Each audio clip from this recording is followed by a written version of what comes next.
السلام عليكم ورحمة الله وبركاته. أعوذ بكلمات الله التامات من كل شيطان وهامة ومن كل عين لامة.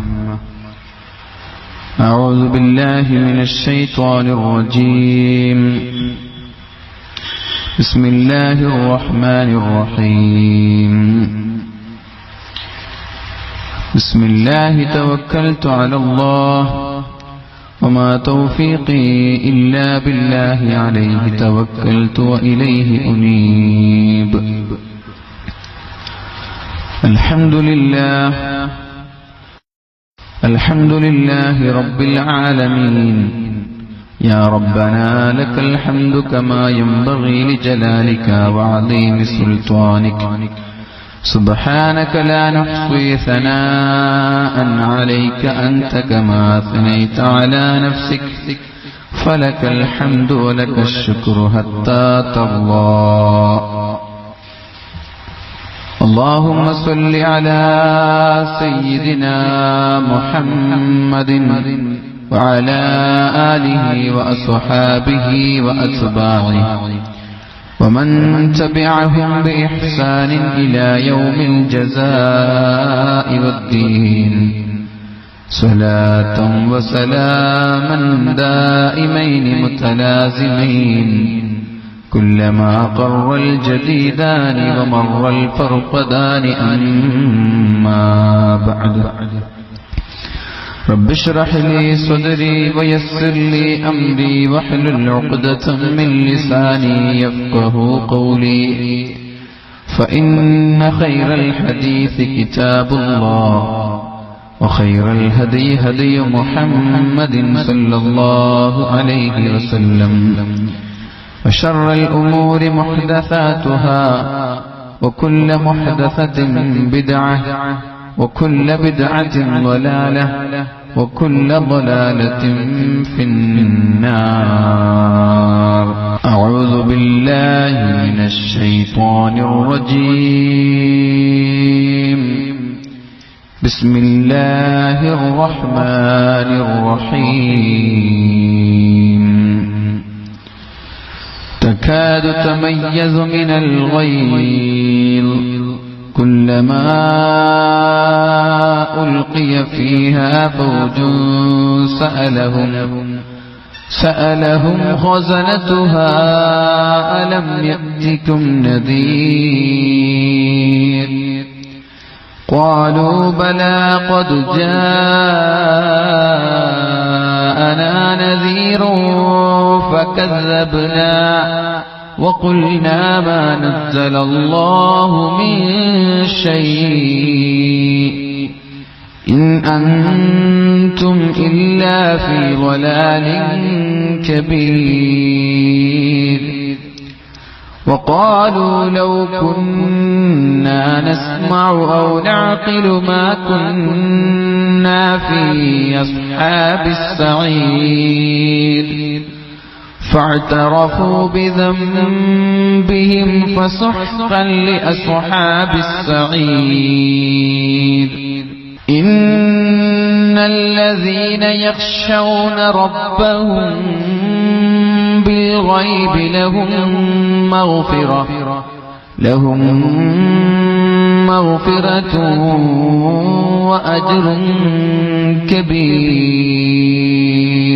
وأسروا قولكم أو اجهروا به إنه عليم بذات الصدور. ألا يعلم من خلق وهو اللطيف الخبير. صدق الله العلي العظيم. Cyber യുഗത്തിലെ യുവത എന്ന ഒരു ടൈറ്റിലാണ് നമ്മൾക്കിന്ന് ചർച്ച ചെയ്യേണ്ടത്. ഹിന്ദുവോ മുസ്ലിമോ ക്രിസ്ത്യാനിയോ അല്ല, ഏത് മതസ്ഥരുടെയും മാതാപിതാക്കളുടെ ആഗ്രഹം മക്കളെ നന്നായി കാണുക എന്നുള്ളതാണ്. മക്കളെ നല്ലൊരു പോസ്റ്റിലോ നല്ലൊരു സ്വഭാവത്തിലോ കാണുന്നത് എല്ലാ ആളുകളുടെയും ജീവിതത്തിന്റെ ഏറ്റവും വലിയ ആശയവും ആഗ്രഹവുമാണ്. അങ്ങനെ ഒരു ലക്ഷ്യത്തിന്റെ ഭാഗമായി നമ്മളിവിടെ സംഘടിപ്പിച്ച ഈ ഒരു വിഷയം. ലോകം മാറിക്കൊണ്ടിരിക്കും. വികസനങ്ങളും പുരോഗതികളും അതേപോലെ ശാസ്ത്രവും ലോകവും അനുസ്യൂതം അതിന്റെ വളർച്ചയും അതിന്റെ പുരോഗതിയും സംഭവിച്ചുകൊണ്ടിരിക്കുമ്പോൾ നമ്മൾ അതിനെ എങ്ങനെ കാണണം, എങ്ങനെ ഉപയോഗപ്പെടുത്തണം എന്നതാണ് നമ്മൾക്ക് ഇന്നിവിടെ ചർച്ച ചെയ്യേണ്ടത്. 1400 വർഷങ്ങൾക്ക് മുമ്പ് അല്ലാഹുവിന്റെ ഹബീബായ റസൂലുള്ളാഹി സ്വല്ലല്ലാഹു അലൈഹി വസല്ലം നമ്മുടെ 21-ാം നൂറ്റാണ്ടിനെ മുൻകൂട്ടി കണ്ടിട്ടുണ്ടെന്നാണ്. 14 നൂറ്റാണ്ട് മുമ്പ് അല്ലാഹുവിന്റെ ഹബീബായ റസൂലുള്ളാഹി സ്വല്ലല്ലാഹു അലൈഹി വസല്ലം ഇന്ന് നടക്കുന്ന വികസനങ്ങളെ, ഇന്ന് നടക്കുന്ന ഈ ഡെവലപ്മെന്റ്, ഈ പുരോഗതികളെയൊക്കെ അല്ലാഹുവിന്റെ ഹബീബ് തിരിച്ചറിഞ്ഞിട്ടുണ്ട്. എങ്ങനെ ജീവിക്കണമെന്നും എങ്ങനെ ഇടപെടണമെന്നുമൊക്കെ പരിശുദ്ധ ഹദീസിലൂടെ, പരിശുദ്ധ ഖുർആനിലൂടെ നമ്മളോട് വിളംബരം ചെയ്തിട്ടുണ്ട്. നമ്മൾക്ക് വേണമെങ്കിൽ സംശയിക്കാം, മുഹമ്മദ് റസൂലുള്ളാഹി സ്വല്ലല്ലാഹു അലൈഹി വസല്ലമ തങ്ങളും സ്വഹാബാക്കളും ഇന്നാണ് ജീവിച്ചിരിക്കുന്നതെങ്കിൽ സ്മാർട്ട് ഫോണുകൾ ഉപയോഗിക്കുമോ എന്ന് അല്ലേ സംശയമുണ്ട്. ലാപ്ടോപ്പുകളും 3Gയും 4G ഇന്റർനെറ്റ് സൗകര്യങ്ങൾ, ടെലിവിഷൻ, ഫ്ലൈറ്റുകൾ, അതേപോലെ ആഡംബര കാറുകൾ, ഇതൊക്കെ അല്ലാഹുവിന്റെ ഹബീബും സഹാബാക്കളും ഉപയോഗിക്കുമോ എന്നൊരു ശങ്ക നമ്മളിലുണ്ട്. എന്നാൽ ചില ആളുകൾ ഇതൊക്കെ ഉപയോഗിച്ച് ഏറ്റവും മുന്തിയ സ്മാർട്ട് ഫോണുകളും ഏറ്റവും മുന്തിയ ടാബ്ലറ്റുകളും ടാബുകളും ലാപ്ടോപ്പുകളും ഒക്കെ നബിതങ്ങൾ ഉപയോഗിക്കുകയും ദഅവത്തിന്റെ മാർഗങ്ങളിലെ ഏറ്റവും നൂതനമായിട്ടുള്ള ശൈലിയിലൂടെ പ്രബോധനം ചെയ്യുമെന്നൊക്കെ ചില ആളുകൾ പറയാറുണ്ട്. പക്ഷേ അതൊക്കെ അല്പത്തരമാണ്, അതൊക്കെ നമ്മുടെ വിവരക്കേടാണ്. ഞാൻ അങ്ങനെ ചിന്തിക്കുന്നുണ്ട്, ഞാൻ അങ്ങനെ ആലോചിച്ചു പോവാൻ. മൊബൈൽ ഫോണില്ലാതെ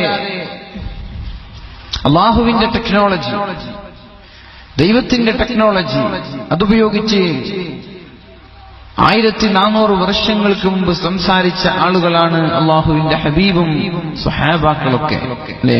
ഖുതുബ ഓതിക്കൊണ്ടിരിക്കെ മിമ്പറിൽ നിന്ന് മഹാനായ ഉമർ ഇബ്നുൽ ഖത്താബ് റളിയല്ലാഹു അൻഹു യാ സാരിയ അൽ ജബൽ അൽ ജബൽ എന്നൊരു പ്രഖ്യാപനം നമ്മൾക്ക് ഓർമ്മയുണ്ട്.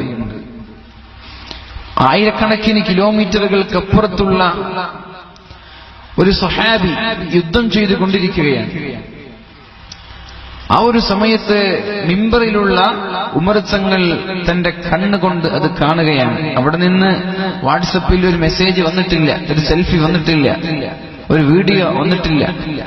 മിമ്പറിൽ ഇരുന്നു കൊണ്ട് അല്ലാഹുവിന്റെ ഹബീബിന്റെ പ്രിയപ്പെട്ട പ്രതിനിധി ഉമർ തങ്ങൾ ഇത് കാണാൻ, എന്നിട്ട് വിളിച്ചു പറഞ്ഞു, യാ സാരിയ അൽ ജബൽ അൽ ജബൽ. ഫോണുണ്ടോ? ഇല്ല. ഇന്റർനെറ്റ് ഉണ്ടോ? ഇല്ല. ഇമെയിൽ സംവിധാനങ്ങളുണ്ടോ? ഇല്ല. ഒന്നുമില്ലാതെ ആയിരക്കണക്കിന് കിലോമീറ്ററുകൾക്കപ്പുറത്തുള്ള ആളുകളോട് ഇവര് സംസാരിച്ചിട്ടുണ്ട്. അപ്പൊ ഇന്ന് സ്മാർട്ട് ഫോൺ ഉപയോഗിക്കുമെന്ന് പറയുന്നത് അല്പത്തരമല്ലേ? ഇന്നായിരുന്നു അവരിറങ്ങുന്നതെങ്കിൽ ഇതിനേക്കാളും ഇനി വരാനിരിക്കുന്ന കാലങ്ങൾക്ക് ശേഷം കണ്ടുപിടിക്കാനിരിക്കുന്ന എന്തെങ്കിലും വികസനങ്ങളായിരിക്കും അവരുപയോഗിക്കുക. അതേപോലെ ഫ്ലൈറ്റിനേക്കാളും വേഗതയിലുള്ള ബുറാഖ് അല്ലാഹുവിന്റെ ഹബീബ് ഉപയോഗിച്ചിട്ടുണ്ട് അല്ലേ. സൂപ്പർസോണിക് വിമാനങ്ങളെ വെല്ലുന്ന അതിശീഘ്രം മുന്നോട്ട് പോകുന്ന ഒരു മൃഗത്തിലൂടെ അല്ലാഹുവിന്റെ ഹബീബ് ആകാശാരോഹണം നടത്തിയിട്ടുണ്ട്. ബിസ്മില്ലാഹിർ റഹ്മാനിർ റഹീം.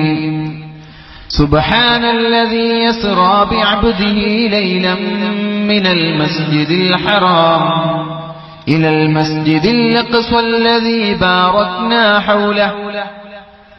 سبحان الذي أسرى بعبده ليلا من المسجد الحرام إلى المسجد الأقصى.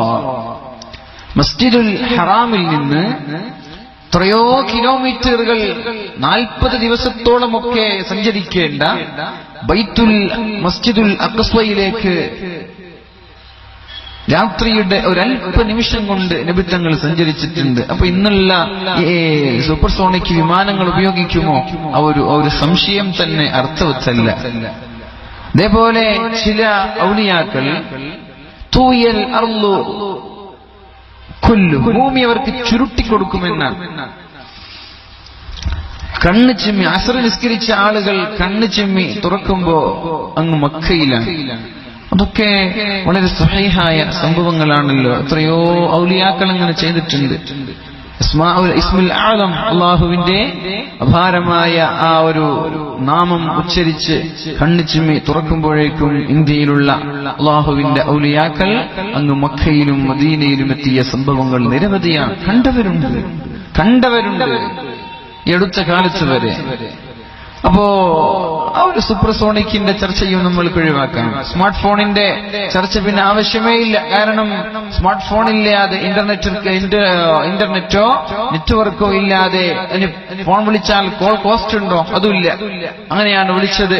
യാ സാരിയാ അൽ ജബൽ അൽ ജബൽ വിളിച്ചല്ലോ. അവർ കേട്ടു. എന്താണ് പറഞ്ഞത്? പർവ്വതത്തിന്റെ പിന്നിലൂടെ ഒരു സമൂഹം ഒളിഞ്ഞു നിന്ന് ആക്രമിക്കാൻ വരുന്നുണ്ട്, അങ്ങോട്ട് ശ്രദ്ധിക്കണേ. ശ്രദ്ധിച്ചു, യുദ്ധം വിജയിച്ചു. ഫോണുണ്ടോ? ഇല്ല. അങ്ങനെയാണ്.